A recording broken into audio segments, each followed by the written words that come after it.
আবিরের স্প্যারো পর্ব ৩ লেখিকা সালমা চৌধুরী।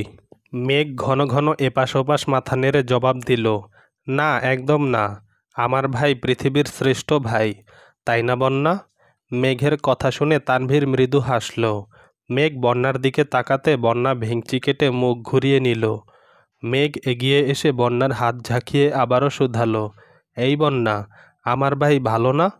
বন্যা না পেরে কোনো মতে জবাব দিল, হ্যাঁ খুব ভালো, এখন চল যেতে হবে।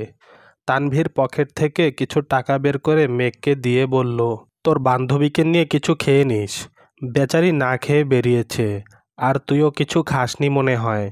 মেঘ কিছু বলার আগেই বন্যা মুখ ফসকে বলে উঠল, ইস আদিক্ষেতা। তানভীর রাগীস্বরে আওড়ালো, এই মেয়ে কি বললে? বন্যার সঙ্গে সঙ্গে নিজের মুখ চেপে ধরে এপাশ ওপাশ মাথা নাড়তে নাড়তে বলল, কিছু বলিনি। তানভীর ধমকের স্বরে ফের বলল, বলবেও না কিছু, আমার সামনে উল্টাপাল্টা আচরণ করলে এর ফল খুব খারাপ হবে। মেঘ রিস্কায় উঠতে উঠতে বলল, ভাইয়া তুমি ইদানিং খুব মেজাজ দেখাচ্ছ, আব্বুকে বলে তোমার ডাক্তার দেখাতে হবে খুব দ্রুত। কিসের ডাক্তার? পাগলের ডাক্তার। তানভীর নিরেট কণ্ঠে আওড়ালো, আমি কি পাগল? মেঘ খানিক হেসে বলল, মনে হয় আমার আঁচড় পড়েছে। না হয় তুমি তো পাগল হওয়ার কথা না, তাছাড়া তুমি পাগল হলে আব্বু আম্মুর কি হবে? তাদের একটাই ছেলে, বংশের বাতি বলে কথা। তানভীর কপালের ভাঁজ ফেলে রাগী চোখে তাকিয়েছে কেবল, অমনি তানভীরের ফোন বাজতে শুরু করেছে। তানভীর ফোন বের করে মুচকি হাসল। মেঘকে ধমক দেওয়ার বদলে শান্ত গলায় বলল, সাবধানে যাস। তানভীরের হাবভাব দেখে মেঘের মনে খটকা লাগছে, কিন্তু রিকশাওয়ালা মামা রিকশা চালাতে শুরু করেছেন বলে মেঘ আর কিছু বলতে পারেনি। মিনিট দুয়েক মেঘ চুপ করে বসে ভাবছিল। হঠাৎ বন্যার ডাকে ভাবনার জগৎ থেকে বেরিয়ে এলো। বন্যা জিজ্ঞাসা করল, কথা নেই বার্তা নেই, তুই হঠাৎ শাড়ি পরতে গেলি কেন? মেঘের ওষ্ঠযুগল আপনা আপনি দুপাশে সরে গেল। নিভু নিভু চোখে বন্যার দিকে তাকিয়ে বলল, প্রিয়জনের সঙ্গে প্রথমবার দেখা করতে গেলে মেয়েরা শাড়ি পরে, তুই কি এই কথাটাও জানিস না? মেঘের কথা শুনে বন্যা চমকে উঠল। কণ্ঠ রোধ হওয়ার অবস্থা মেয়েটার। মেঘের সাথে বন্যার বন্ধুত্বের কতগুলো বছর পেরিয়েছে। প্রাইমারি স্কুল থেকে তাদের পথ চলা শুরু। সৌভাগ্যক্রমে দুজন এখন একই বিশ্ববিদ্যালয়ের ছাত্রী। এত বছর পথ চলায় মেঘকে কখনো কোনো ছেলের সাথে কথা বলতে দেখেনি বন্যা। পড়াশোনার সুবাদে মেঘের আব্বু আম্মুর তানভীর আর মেঘকে নিয়ে ভাড়া বাসায় থাকেন। বিজ্ঞান বিভাগের পড়াশোনা করায় মেঘের পড়াশোনার চাপটাও একটু বেশি ছিল, তাই আত্মীয় স্বজনদের বাসায় বেড়াতে যাওয়াও খুব একটা হয়ে ওঠেনি।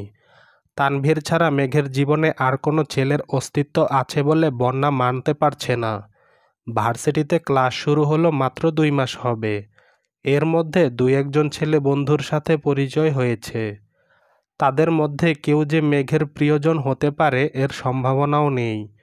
সবচেয়ে বড় বিষয় যে মেঘ বাসা থেকে বের হওয়ার আগে তানভীর ভাইয়ের কানে খবর পৌঁছে যায়।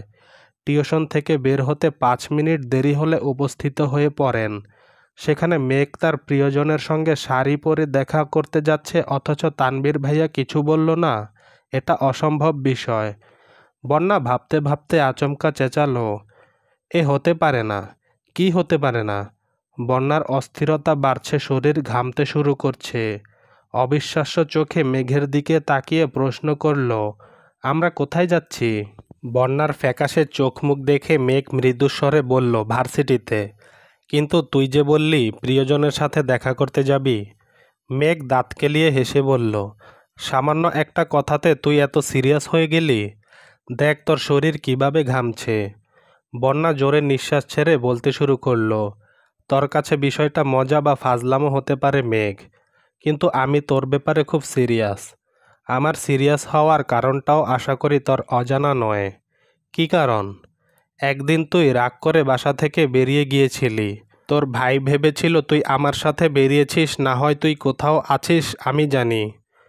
তার জন্য আমার বাসায় গিয়ে আমাকে ঘুম থেকে টেনে তুলে আব্বু আম্মুর সামনে ধমক দিয়ে বলেছিল তোকে বের করে দিতে, না হয় আমাকে পুলিশে দিবে। 8ম শ্রেণীতে পড়া আমি তখন পুলিশ জেল সম্পর্কে কিছুই বুঝতাম না। আমি কাঁদতে কাঁদতে বলেছিলাম, মেঘ কোথায় আছে আমি জানি না, কিন্তু তোর ভাই আমার কথা বিশ্বাস করা তো দূর, আব্বু আম্মুর সামনে চিৎকার করেছিলেন, আমার বোনকে না পেলে তোমার খবর আছে। আমার জন্য নাকি তোর সাহস বেড়ে গেছে, তুই বদমেজাজি হয়ে যাচ্ছিস, তোকে বাসা থেকে বের করার পেছনে নাকি আমার হাত আছে, আরও কত কথা। সেদিন আব্বু আম্মুর সামনে কান ধরে বলেছিলাম, তোর সঙ্গে আমি আর মিশব না, তোদের বাসায়ও আসব না। মেঘ কৌতূহলী কণ্ঠে প্রশ্ন করল, তারপর মিশলে কেন? আমার জন্য কানে ধরেছিলি অথচ এখনও আমার গা ঘেঁষে বসে আছিস, লজ্জা লাগে না তোর? বন্যা রাগে কটকট করতে করতে বলল, তোর ভাইয়ের জন্য মিশতে বাধ্য হয়েছি। তোকে খুঁজে পাওয়ার পর মিষ্টি নিয়ে আমাদের বাসায় গিয়েছিলেন, আব্বুকে সরি বলে কাঁদো কাঁদো কণ্ঠে বলেছিলেন, আমি আমার বোনকে অনেক ভালোবাসি, আমার বোনের কিছু হলে আমি বেঁচে থেকেও মরে যাব আঙ্কেল। বনুকে না পেয়ে দিশেহারা হয়ে গিয়েছিলাম। বনু রাস্তাঘাটও ঠিকমতো চিনে না, একা কোথায় বের হয় না, বন্যা ছাড়া কারো সাথে কোথাও যায় না। তাই ভেবেছিলাম বন্যা জেনে শুনে এমন করেছে, আপনারা প্লিজ কিছু মনে করবেন না। এমনভাবে বলেছিল যে উনি নিষ্পাপ। ওনার কথা শুনে আমার আব্বুর মন নরম হয়ে গিয়েছিল। আব্বু ওনাকে পাশে বসিয়ে মিষ্টি খাইয়েছেন, আরও কত কি বলে সান্ত্বনা দিয়েছেন। তারপর বাসার সামনে এসে আমাকে বলেছিলেন, আগামীকাল আমাদের বাসায় বেড়াতে যেও। আমিও রাগে বলে ফেলেছিলাম, আজকের পর মেঘের সাথে মিশবও না, আর আপনাদের বাসায় যাব না। বলেছি না সর্বনাশ করেছি? উনি চোখ রাঙিয়ে বলেছিলেন, তোমাকে আমার বোন বেস্ট ফ্রেন্ড মনে করে, এখন তুমি যদি ওর সাথে না মিশো তাহলে বোনও ভাববে আমি নিষেধ করেছি মিশতে। তারপর এ নিয়ে মন খারাপ করবে, কান্না করবে, এমনকি জ্বরও আসতে পারে। তোমার জন্য যদি আমার বোনের চোখে পানি কিংবা গায়ে জ্বর আসে তাহলে তোমার কি হতে পারে এটা তুমি কল্পনাও করতে পারবে না। তখন থেকে ভয় আর আতঙ্ক নিয়ে তোর সাথে চলাফেরা করি, আর কিছুই না। মেঘ বন্যার কথা শুনে প্রথম দিকে হাসলেও এবার মুখ গোমরা করে প্রশ্ন করল, তার মানে তুই আমাকে ভালোবাসিস না, আমাকে বেস্ট ফ্রেন্ড ভাবিস না?